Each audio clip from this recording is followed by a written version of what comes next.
Entramos ahora a esta 11:11 de la mañana. A esta hora comenzamos nuestra secuencia Familia y Justicia en Siempre en Casa, que por cierto también la puede escuchar los martes, ¿no? Los martes en Encendidos a partir de las 10 de la mañana. Nuestra secuencia Familia y Justicia, donde buscamos brindarte a ti, señor, señora, hijo, hija, las herramientas las herramientas legales, ojo, sobre temas pues bastante familiares que puedan ayudarte en el proceso para hacer un tema mucho más rápido, ¿no? En este caso particular tocamos el tema de cómo asistir legalmente a una persona con discapacidad, ¿no? Tenemos ya en cabina a Anaí Lavado, ella es abogada defensora pública de asistencia legal del Ministerio de Justicia. Muchísimas gracias por estar aquí, abogada. Muy buenos días, Diego. Un placer hablar contigo hoy día. Bien, vamos a hablar de los derechos entonces que asisten a las personas con discapacidad. Una persona con discapacidad puede, por ejemplo, hacer trámites por su cuenta. ¿Cuáles son los procedimientos? ¿Hay niveles de discapacidad o tiene que ir con alguien acompañado? ¿Cuáles son, en líneas generales, los derechos que asisten a una persona con discapacidad? Sí, por supuesto. Creo yo que para hacer y entrar en contexto respecto a qué es lo que puede o no puede hacer una persona en situación de discapacidad, tendremos que referirnos necesariamente al modelo actual con el cual se viene trabajando y se viene abordando la discapacidad. La norma, particularmente el Código Civil, ha sufrido una serie de variaciones a raíz de un decreto legislativo, el número 1384. ¿Qué es lo importante de este decreto legislativo? Que recoge un modelo social de cómo abordar a la persona con situación de discapacidad. Te explico. Antiguamente o antes de la dación de esta norma, se interponía un proceso de interdicción civil, por medio del cual se nombraba un curador que representaba a la persona con discapacidad en todos los actos que ella podía hacer, sin importar su opinión, su voluntad o sus preferencias. Es decir, antes de una persona con discapacidad tenía que tener a alguien que lo represente. Un curador. Todas las personas con discapacidad. Un curador que lo vaya a representar. Así la persona pudiese manifestar su voluntad, era necesario que tuviera este curador para que esos actos sean válidos. ¿Y ahora? Y ahora con ese nuevo modelo social lo que se hace es reivindicar la autonomía plena de la persona con discapacidad para que pueda ejercer su capacidad jurídica con total libertad. ¿Qué quiere decir esto? Sí. A partir de esto la discapacidad tiene ahora un nuevo concepto. Ya no es discapacidad sinónimo de invalidez o incapacidad, sino muy por el contrario. Hay dos términos que unidos van a formar el concepto de discapacidad, que en este caso es la deficiencia de la persona misma, que puede ser física, motora, mental, sensorial, más una barrera. Esta barrera va a ser aquella que vaya a impedir que la persona goce sus derechos. La unión de ambos conceptos es lo que finalmente va a dar como resultado la discapacidad, que es un concepto en sí social. Entonces, por ejemplo, si una persona tiene una deficiencia motora, es decir, tiene que usar silla de ruedas para poder movilizarse, ¿cuál sería la barrera? Hablemos, por ejemplo, del transporte público. En el transporte público, ¿crees tú que una persona en silla de ruedas pueda acceder con total facilidad por sí mismo, subir a un bus? Para nada. Para nada. Entonces, ¿cuál sería la barrera social? El bus, la estructura del bus. Entonces, la discapacidad no está en sí en la persona, está en la sociedad, que no realiza, que no hace los ajustes necesarios para que esta persona con deficiencia pueda desarrollar su vida de manera normal.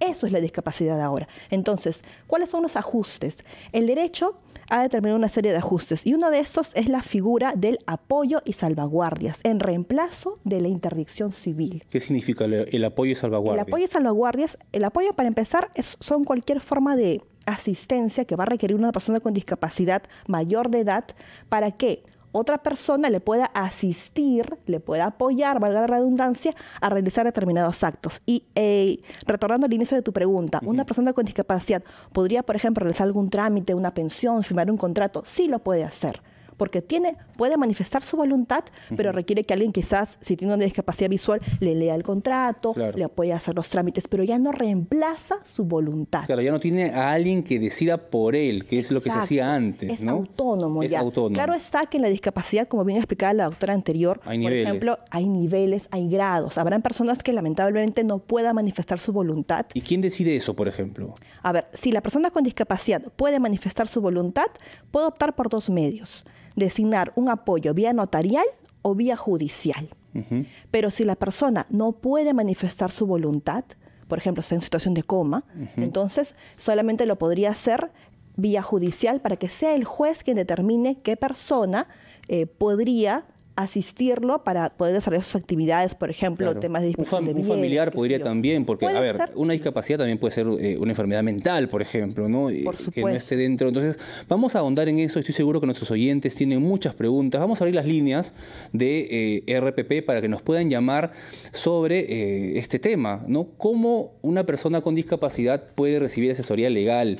Como ha explicado la abogada Anaí Lavado del Ministerio de Justicia, hoy en día ya puede valerse, si es que puede expresarse de acuerdo a la discapacidad, puede tener apoyo y tener decisión. Pero hay niveles, hay preguntas. Llámanos al 212-4100, 212-7165 y gratis desde regiones al 0813-1400 para resolver tus preguntas después de escuchar a los anunciantes.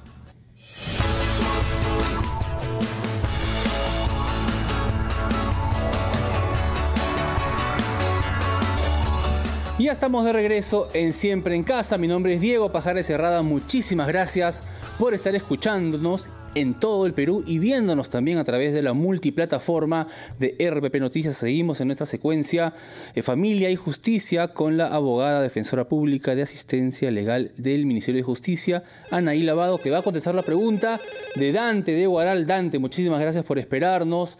¿Cuál es tu consulta, Dante? Buenos días. Buen día. La consulta es la siguiente. Si las personas invidentes, yo soy invidente, pueden realizar trámites normales, por ejemplo, para abrir una cuenta de ahorro en un banco, porque yo tuve una experiencia, no voy a mencionar obviamente nombres, pero donde me exigían que para abrir una cuenta tenía que ir con un abogado. Tuve que ir a otra entidad bancaria donde me aceptaron simplemente con una persona que me asistía, ¿no? Quiero que me responda si esta ley corresponde para todos los bancos o cada quien tiene su autonomía.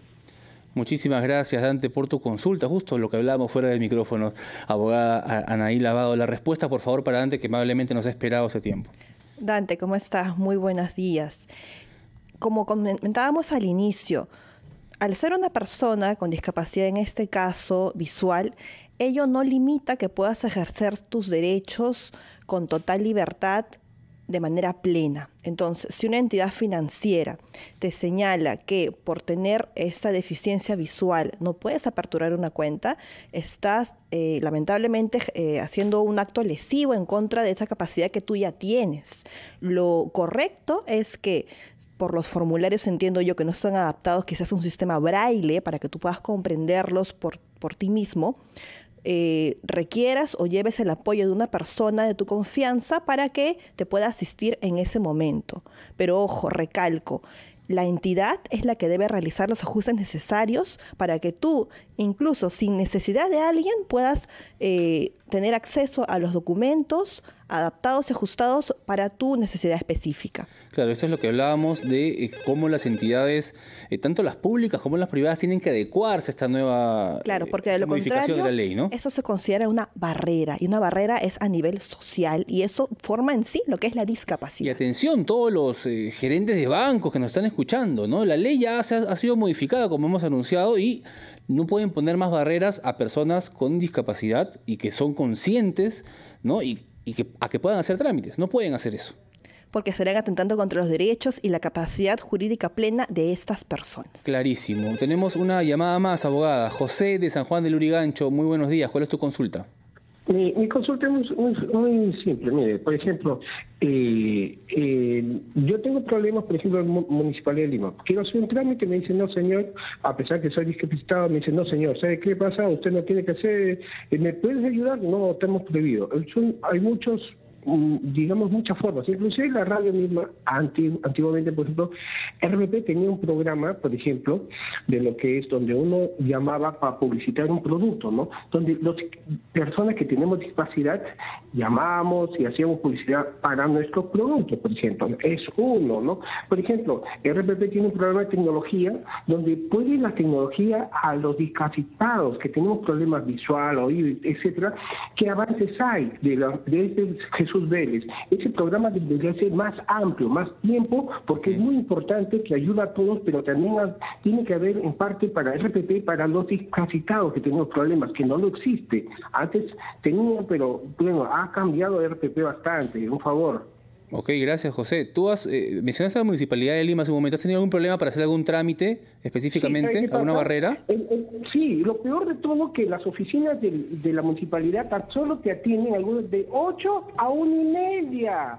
Y después dicen no, uno, o sea, su tiempo es limitado. Y dos, es que yo le dije, por favor, ¿me puedes ayudar a llenar mi ficha, por favor? Porque tengo problema visual, ¿te das cuenta? No, no puedo, pero disculpa, me estás viendo mi situación, ¿me puedes ayudar? Te repito, segunda vez. No, no puedo. ¿Sabes qué? Tráemelo lleno. Oye, mi hermano, ¿qué pasa? Si yo de mis impuestos pago, estoy viniendo para que me ayude para pagar arbitros, autovalúos, todo ello, y para la licencia que tenemos, porque ahora piden licencia de cableado, todo eso, para que me ayude, nada, se cerraba. Y repité 3 veces, o sea, realmente, y el banco, por ejemplo, Scotiabank, para los discapacitados, Scotiabank es un caos, porque...